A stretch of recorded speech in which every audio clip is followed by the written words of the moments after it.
One, two, three. You can just pull through. There it is. Perfect. Excellent. Chapré, pilé. Pounding, crushing.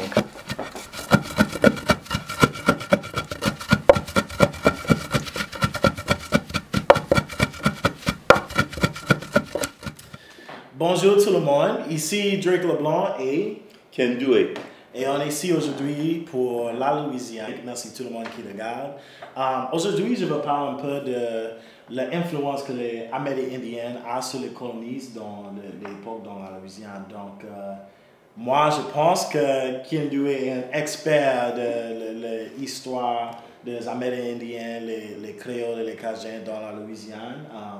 Oh, et pardon, on est ici à Maison Stéphanie, qui est un grand endroit avec des valeurs historiques. Donc, Ken, est-ce que tu peux expliquer à nous un petit peu c'est quoi Maison Stéphanie et c'est quoi la relation de Maison Stéphanie et les Amérindiens dans la Louisiane, s'il vous plaît? Oui.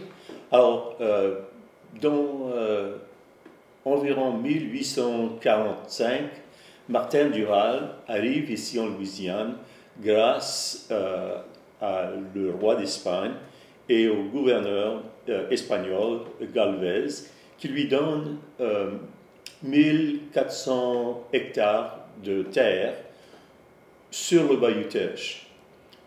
À ce temps, toute la région s'appelait les Atakapas, parce que c'est ici qu'habitaient les gens, les indigènes, sur le bayou où ils faisaient la pêche, ils habitaient là, c'était la route de toute vers Franklin, Louisiana, jusqu'à Léonville.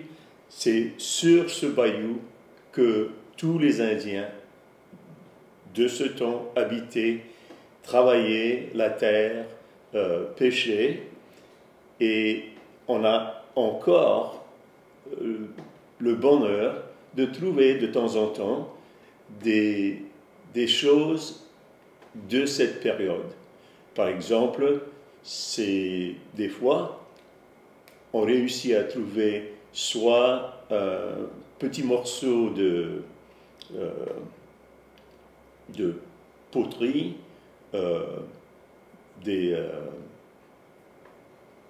il y a aussi l'influence des Indiens qui s'est passée dans la construction de maisons et dans la fabrication de certaines poteries que maintenant nous appelons le colonnade. Le colonnade, c'est une poterie faite de terre cuite du bayou Teche, qui ressemble beaucoup à la poterie faite par les Indiens, par les Atakapas. Ils utilisaient les mêmes produits pour créer des bols, des tasses, mais ce n'était pas les Indiens qui les faisaient, c'était les Noirs, les esclaves qui sont venus ici contre leurs vœux, mais ils travaillaient ensemble avec tout le monde. Les Indiens, les Français, les Espagnols, et tout le monde habitait et travaillait sur le bayou, dans les Atakapas. Et est-ce qu'on voit ça ici à Maison Stéphanie, les influences, Oui, ici, enfin, on a eu la chance de parler avec le chef des Atakapas en 2019, et il était ici à la maison et on a discuté ce qui se passait sur le bayou et le type de maison qu'ils construisaient à l'époque, et aussi quelques mots de leur langage. Nous avons aussi trouvé, à cause de M. Dural, qui a traduit la langue des Attakapas et des Chitamacha de leur langue en français. On a les documents pour faire voir aux gens comment on disait le marteau, par exemple, ou le cheval. Tout ça, c'est écrit aussi en indien dans les deux langues, soit Chitimacha ou Attakapa.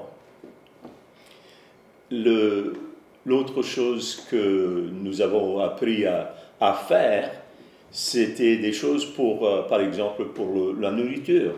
Parce que le maïs, c'est quelque chose qui existait ici en Louisiane, aux Amériques, mais certainement pas en France à l'époque. Le maïs qu'on utilise maintenant en cuisine, nous appelons un makchou. Makchou, ce n'est pas un mot français. On ne sait pas exactement pourquoi le mot existe, mais c'est certainement une influence de la langue Attakapa ou Chitimacha, où le maïs est cuit d'une certaine façon avec certains ingrédients que nous, maintenant, ça fait toujours, c'est un plat que nous aimons beaucoup, toujours, et c'est à cause de l'influence des tribus qui faisaient la cuisine. Nous, on a appris à le faire et on continue à faire les mêmes choses aujourd'hui.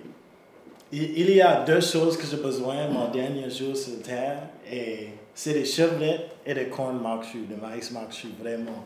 Donc aussi on a quelque chose qu'on s'appelle le filet, et c'est mon idée que ça vient de les Amérindiens aussi, oui, le filet. Faire le filet, et c'est quelque chose que moi j'aime toujours faire aussi. Chez moi à Lafayette, il y a le filet, c'est du sassafras, et chaque automne, quand je vois les feuilles du sassafras à une certaine couleur, je cueille les feuilles, c'est séché, et puis on l'utilise dans nos gambos, toutes sortes de manières pour faire épaissir un plat avec ce filet. Oui. C'est quelque chose de très bon. Pas tout le monde aime, parce que si tu mets un peu de trop, ça file. Et maintenant, oui, on dit fort. C'est un filet, Oui, parce oui. que ça épaisse, ça fait un peu plus épaisse la sauce où tu mets le filet, ça fait une épaisseur dans la sauce. Oui. Et donc, maintenant, on va rejoindre notre ami, notre expert de filet, Dusty Fuqua. Donc, on retourne dans quelques minutes. Merci. Bon matin de la Louisiane. Mon nom est Dustin Fuqua, Dusty Fuqua. Et moi, je viens de la paroisse des Avoyelles, la communauté Marksville et le village de Spring Bayou. Et à cette heure, je reste à Alexandria, à Elec.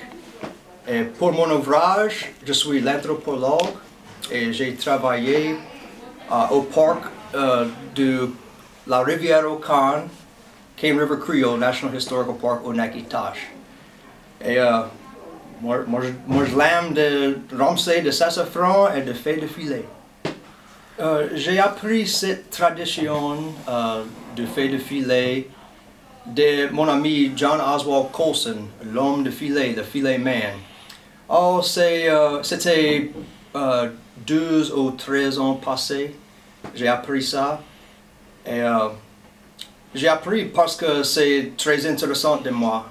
J'ai l'âme de traditions et cette tradition ici, c'est très importante. Important de la communauté de créoles ici, au Cane River, la rivière au Cane, et les créoles tout partout en Louisiane. Et aussi des Cajuns et des Amérindiens, excusez-moi.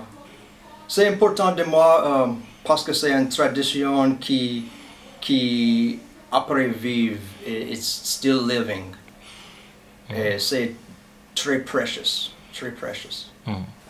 Aujourd'hui, cette process est très important parce que il y a beaucoup de products commercial au magasin, au le store et tout ça. Et la qualité de ces products c'est pas trop bon, pas trop bon. Notre product est fait des process traditionnels et c'est pur, c'est organique. Et c'est important it's important to perpetuate these traditions, and this is one of the most important ones that we need to keep going. C'est important de highlight ou showcase cette tradition ici au Central Louisiana, c'est là, du nord de la Louisiane, parce que cette région est très underrepresented, misrepresented region. Il y a beaucoup de monde de créole et cajun, acadiana et la sud de la Louisiane, mais ici, la culture, ici sur la rivière Ocon, cette tradition de fête de filet, c'est très important parce que la tradition commençait ici. It started here. Natchitoches est le plus vieux village de la Louisiane. It's the oldest permanent settlement in Louisiana. Et le français vient ici la première en l'année 1714. Et ça apprend des Indiens ici to faire cette process. And this process remains and it survives even today. And that's why it's extremely important that we perpetuate this to keep it going.